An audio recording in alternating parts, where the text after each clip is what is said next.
Hi guys, this is Coach Matchchild for Jade Jaguars, and today I'm going to be teaching you how to counter jungle. Now the question is, what is counter jungling? It's when you either take camps from the enemy's jungle or perform a gank on the opposite side of the map to generate pressure or consequences for the enemy jungler's action. For example of counter jungling, let's say you have an enemy Amumu who comes in and he ganks your bot lane. Now that might be initially bad, and hell, you're even topside at this point.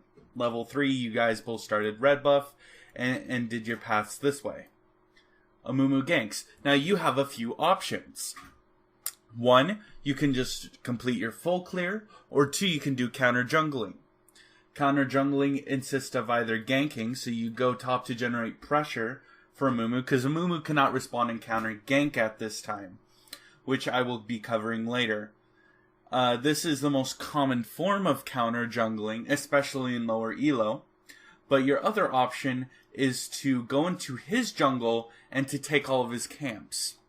In low elo, you don't see this too often. Generally, when junglers gank bottom lane or top lane, junglers ignore the enemy opposite side camps. So this is going to generate more gold for you and more experience to give you leads. So, to continue back into this example, Amumu comes bot side, and he ganks your bot lane. Despite what he gets out of this, you have a few actions. So let's say that top lane isn't really available to gank, nor is mid. It's very hard for you.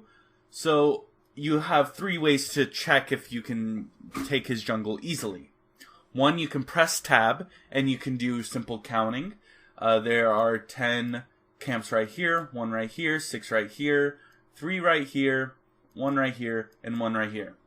So judging by Amumu's clear, if you know that he has, for example, 5 CS, and he has double buffs, and he's level 3, Amumu probably went red, to wolves, to blue, and then he went straight to bot. How I get this number 5 CS is 1 from red, 3 from wolves, and 1 from buff. This is the most common level 3 that you generally see. And so that equals 5. And so you know Amumu's path. And let's say you're topside.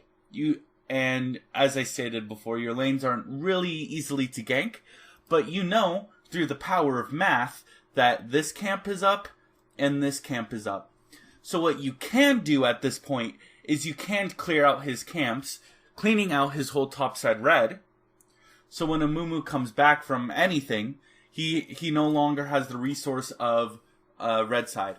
Now, one side of a camp, so all 3 camps together, is roughly 300 gold, which is 1 kill. So essentially, even if he gets 1 kill right here, and you get right here, roughly the gold will equalize in this way. So counter jungling is effectively trading a kill for a kill in best case scenarios.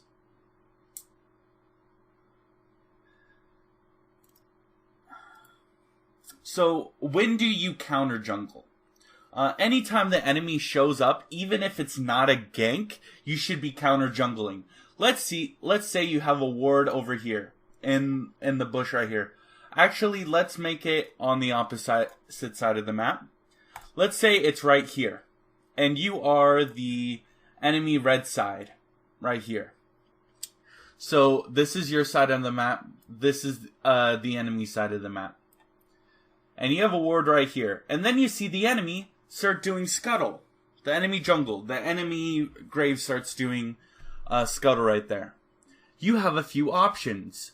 1, you could either go in his red side jungle and take his camps, because he is not going to be there and you can take a lot of it. And you know Graves is absolutely going to be right here. Or 2, your second option is to gank bottom. Now, why not gank mid? Well, if you gank mid, Graves has a really easy way to respond from the river straight to mid lane. So that's not the most optimal play. So you you take his right side, or you gank bot. If Graves is in the top side river near Baron, there's no way he's going to be in the bot side anytime soon. So this is a really optimal gank for you, and a really optimal clearing for you. Now, this starts to raise the discussion, what if he counter jungles my counter jungle? And this is why in LCS, sometimes you see the map go from like cut in half like this to be traded to where it's cut down like this in terms of jungle pressure, where junglers will start switching the jungles around, and it's effectively switched to a sandwich style, as I like to call it. Because he knows that, oh, the enemy jungler must be here at this point, I can go here, and he's thinking the same thing. They trade jungles, exchange pressure, and so on and so forth. So, what is the difference between a counter gank and counter jungling? So, I mentioned before that counter ganks happen at this point, especially when I was referencing the Graves over here on top side, coming in and potentially counter ganking mid. Counter ganking is the most effective ganking in the game. It has a significantly higher rate of working out than a normal gank. Because generally when you gank, champions overextend, and if you're overextend and you counter gank, it's pretty much like a very free gank.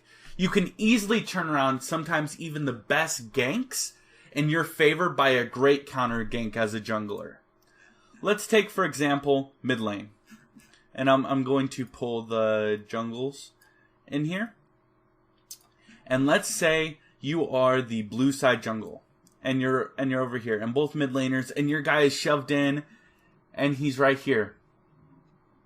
The enemy comes in. And he comes in right here. So he makes a simple movement. They come right here. Your mid laner instinctively is going to pull back right here.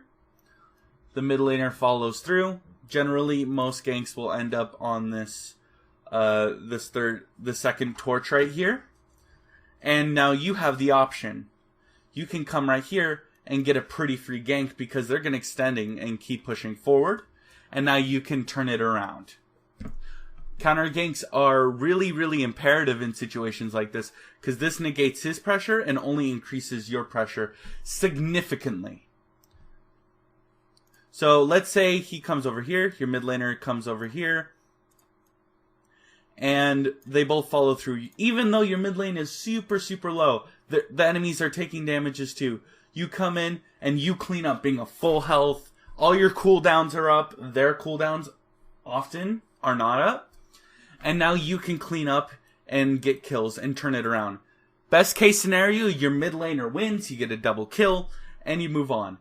This is why when Smurfs counter jungle correctly, and they're counter ganking as well correctly, this is why they're able to make all these like really fancy double kill plays.